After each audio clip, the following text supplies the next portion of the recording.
In this program, we'll be looking more closely and briefly at two main issues: the authenticity of text and the meaning of texts. Scholars wanted to be sure that when they were representing Allah or His Prophet, that they had a level of certainty that they were able to articulate. They wanted to be sure, were they saying something that was absolutely true and over which there was no possible reason to have a doubt or a level of speculation concerning what God's will actually was on an issue. They wanted to also distinguish what they were absolutely certain about was a truth from a relative truth, one that was open to a degree of speculation and probability. And so they classified things into two: what they regarded as qat'i, which meant they were certain, it was unambiguous, there was no doubt about it, there was no debate over it, and what was dhanni, meaning speculative, probable, open to debate, open to alternative interpretations, and some level of doubt.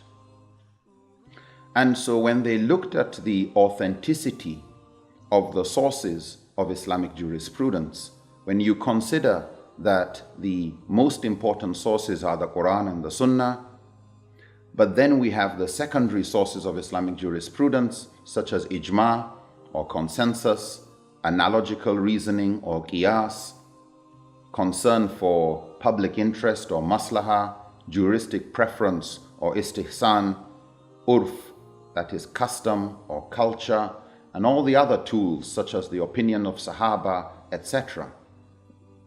Scholars wanted to know, when they came to extracting rules, were they deriving these rulings from a source that they were absolutely certain regarding its credibility as a source of Islamic jurisprudence? And based on this, they were concerned about this credibility, what they called the thubut or wurud sometimes. And so certain things could be qat'i thubut, which meant they were certain regarding its authenticity, and some would be dhanni thubut. They were speculative regarding its authenticity or credibility.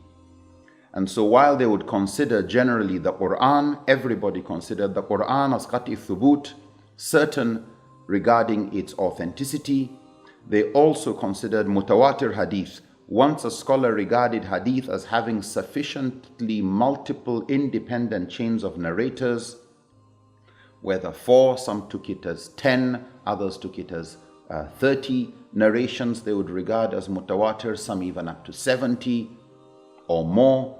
But once a scholar considered a hadith as having sufficiently independent chains of narrators, they regarded that as being a source of absolute truth, that it was qat'i. So among the sources of Islamic jurisprudence, the Quran and the hadith that were mutawatir, that were multiple independent chains, or support sunnah that was supported by such hadith, they consider those as the two sources of qat'i thubut, that is certainty regarding their authenticity. The other sources were areas where scholars debated. Just the mere existence of debate as to whether these other sources were absolutely true sources, absolutely credible, undisputed reliability, just the fact that there was a debate, in the view of some scholars, was enough proof that it was dhanni, that there was a level of speculation.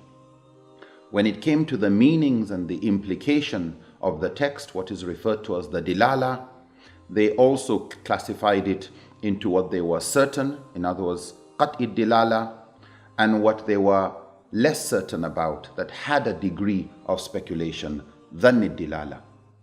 Of course, as we would see later on, to maximize the level of certainty, they would look not just at the literal meanings of the text, but consider other sources of evidence that would become useful indicators regarding how certain they were concerning the meaning of a particular verse or hadith.